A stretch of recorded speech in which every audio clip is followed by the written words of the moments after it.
ভারতের এসালম গ্রুপের মালিক মোহাম্মদ সাইফুল আলমের সঙ্গে শেখ হাসিনার বৈঠক হয়েছে। ওই বৈঠকে আগামী জাতীয় সংসদ নির্বাচন বানচালের ষড়যন্ত্র করা হচ্ছে ও দেশে অবৈধ অস্ত্র ঢুকছে বলে জানিয়েছেন বিএনপির সাবেক স্বরাষ্ট্র প্রতিমন্ত্রী লুৎফুজ্জামান বাবর। রোববার স্বরাষ্ট্র উপদেষ্টা লেফটেন্যান্ট জেনারেল অবসরপ্রাপ্ত জাহাঙ্গীর আলম চৌধুরীর সঙ্গে বৈঠক শেষে সাংবাদিকদের তথ্য জানান তিনি। বাবর বলেন, অন্তর্বর্তী সরকারকে সহযোগিতা করতে চায় বিএনপি, তবে কিছু বিষয়ে উদ্বেগ আছে তা জানিয়ে সরকারের সঙ্গে আলোচনা করতে আসলাম। তারেক রহমান ফেরার বিষয়ে কোনো আলোচনা হয়েছে কিনা এমন প্রশ্নে তিনি বলেন, খুব শিগগিরই দেশে ফিরবেন।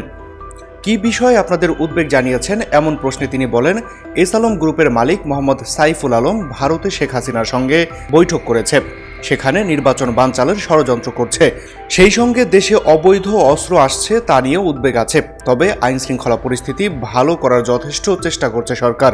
এদিকে দীর্ঘ 18 বছর পর স্বরাষ্ট্র মন্ত্রণালয়ে এসেছেন সাবেক স্বরাষ্ট্র প্রতিমন্ত্রী লুৎফুজ্জামান বাবর। বিএনপি জামাত জোট সরকারের সময় তিনি স্বরাষ্ট্র প্রতিমন্ত্রী ছিলেন।